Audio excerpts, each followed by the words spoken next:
அதிமுக இந்த ராஜ்யசபா வேட்பாளர்கள் உட்பட 6 பேரினுடைய மனுக்களும் ஏற்கப்பட்டிருக்கின்றது. தமிழகத்தில் ஜூலை 27ஆம் தேதியுடன் 6 ராஜ்யசபா இடங்கள் காலியாகிறது. எனவே அந்த இடங்களுக்கான தேர்தல் தற்போது நடத்தப்படுகின்றது. அதற்கான வேட்புமனுக்கள் தாக்கல் செய்யப்பட்டது.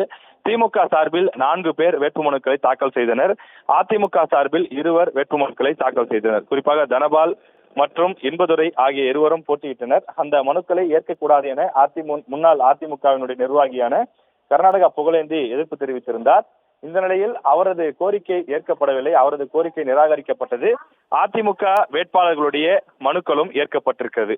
நடிகர் கமலஹாசன் உட்பட திமுக சார்பில் போட்டியிட்ட 4 பேர், அதாவது கவிஞர் சல்மா, வழக்கறிஞர் வில்சன் மற்றும் சேலத்தை சேர்ந்த சிவலிங்கம் ஆகியோருடைய மனுக்களும் ஏற்கப்பட்டிருக்கிறது.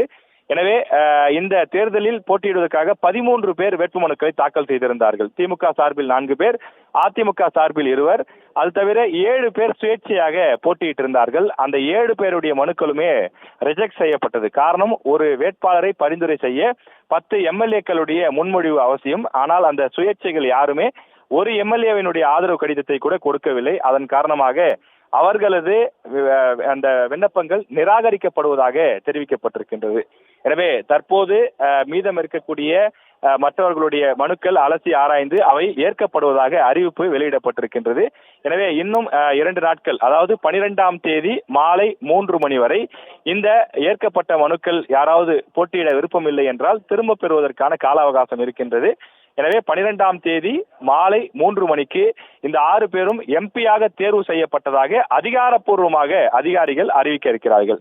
ஆனால் இப்போதே அவர்கள் மனுக்களை திரும்ப பெறாத வரை அவர்கள் தாராளமாக எம்பிக்கள் என்றே அழைக்கலாம். அந்த அளவிற்கு அவர்கள் போட்டியின்றி தேர்வு செய்யப்பட்டிருக்கிறார்கள்.